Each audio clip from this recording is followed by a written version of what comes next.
Good morning class. जैसे हमने पिछले अपनी क्लास कक्षा में पढ़ा था कि लखनवी अंदाज को यशपाल जी ने लिखा और यशपाल जी की जीवन के बारे में मैंने आपको थोड़ा सा बताया था।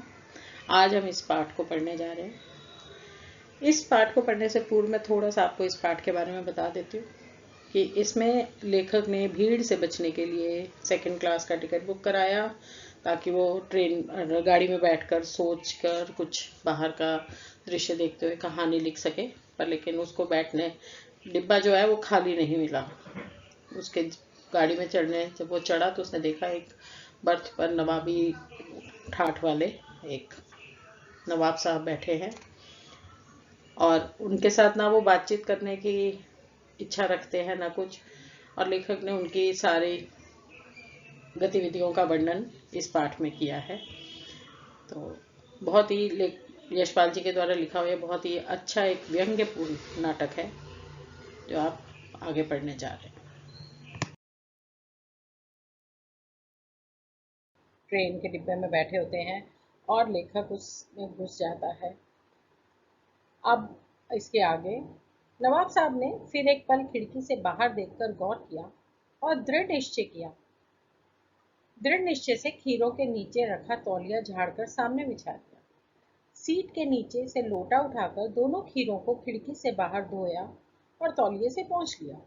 जेब से चाकू निकाला, दोनों खीरों के सिर काटे, उन्हें गोंदकर झाग निकाला। फिर खीरों को बहुत एहतियात से छीलकर फांकों को करीने से तौलिया पर सजाते गए। लखनऊ स्टेशन पर खीरा बेचने वाले खीरे के इस्तेमाल का तरीका जानते हैं। ग्राहक के लिए जीरा मिला नमक और पिसी हुई लाल मिर्च की पुड़िया भी हाजिर कर देते हैं।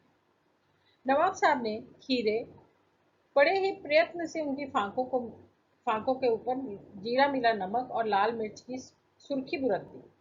उनकी प्रत्येक भाव भंगिमा मतलब जो उनके एक्सप्रेशंस भाव भंगिमा मतलब जो उनके एक्सप्रेशन थे और जबड़ों के स्फुरन से स्पष्ट था कि उस प्रक्रिया में उनका मुख खीरे के रसास्वादन की कल्पना से प्लावित हो रहा है।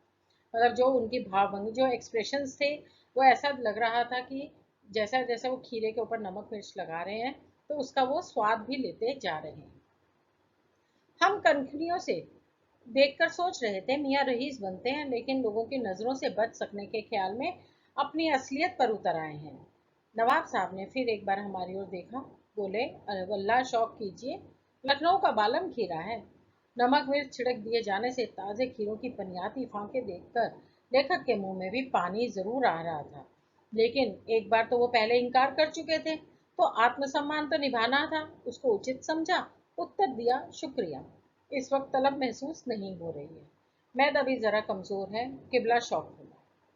नवाब साहब ने फिर सतृष आंखों से नमक मिर्च के संयोग से चमकती खीरे की फांकों की ओर देखा। खिड़की के बाहर देखकर दीर्घ निश्चय लिया।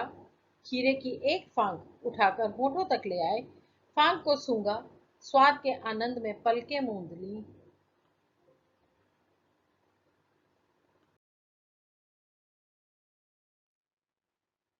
मुंह में पानी भर आए, पानी का घूंट गले से उतर गया। तब नवाब साहब ने फांक को खिड़की से बाहर छोड़ दिया। नवाब साहब खीरे की फांकों को नाक तक ले गए, वासना से रसास्वादन किया, खिड़की से बाहर फेंक दे गए। नवाब साहब ने खीरे की सब फांकों को खिड़की के बाहर फेंककर तौलिए से हाथ और होंठ पोंछ ली और गर्व से गुलाबी आंखों से हमारी ओर देख लिया, मानो कह रहे हो यह है खानदानी रईसों का तरीका। नवाब साहब खीरे की तैयारी और इस्तेमाल से थक कर लेट गए। हमें तस्लीम में सिर खम कर लेना पड़ा। यह है खानदानी तहजीब, नफाजत और नज़ाकत। हम गौर कर रहे थे, खीरा इस्तेमाल करने के इस तरीके को खीरे की सुगंध और स्वाद की कल्पना से संतुष्ट होने का सूक्ष्म, नफीस और अब्स्ट्रैक्ट तरीका जरूर कहा जा सकता है। परंतु क्या ऐसे खीरे से उधर की तृप्ति भी हो सकती है? क्या मतलब आपने खीरा छीला, नमक मिर्च लगाया, फांके काटी और उसको सूंघा और फेंक दिया, क्या आप इससे अपना पेट भर सकते हैं? क्या आपको तो सेटिस्फेक्शन हो सकती है कि आपने खीरा खाया है? नहीं। पर इतनी देर में उन्होंने क्या सुना कि नवाब साहब की ओर से भरे पेट के ऊंचे डकार का शब्द भी सुनाई दिया। ऐसा लगा जैसे नवाब साहब का खीरा खा के पेट भर गया है और उन्होंने भरे पेट से डकार भी ले ली। और नवाब साहब ने हमारी ओर देखकर कह दिया, खीरा लजीज होता है लेकिन होता है शकील, नामुराद मैदे पर बोझ डालता है, मतलब पेट में दर्द भी कर देता है। ज्ञान चक्षु खुल गए, पहचाना, यह है नई कहानी के लेखक। खीरे का सुगंध और स्वाद की कल्पना से पेट भर जाने का डकार आ सकता था।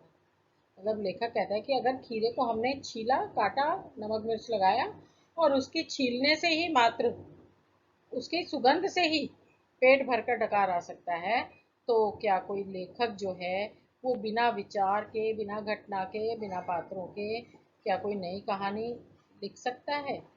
बताइए इसका उत्तर। तो इसमें लेखक ने व्यंग्य किया है। वो कहता है कि हमेशा किसी भी कहानी की रचना के लिए घटना की, पात्रों की, और जब तक उस पर विचार विमर्श नहीं करेंगे तब तक आप कहानी लेखन नहीं कर सकते। तो ये सब एक व्यंग्यात्मक व्यंग्य किया है लखनवी नवाब।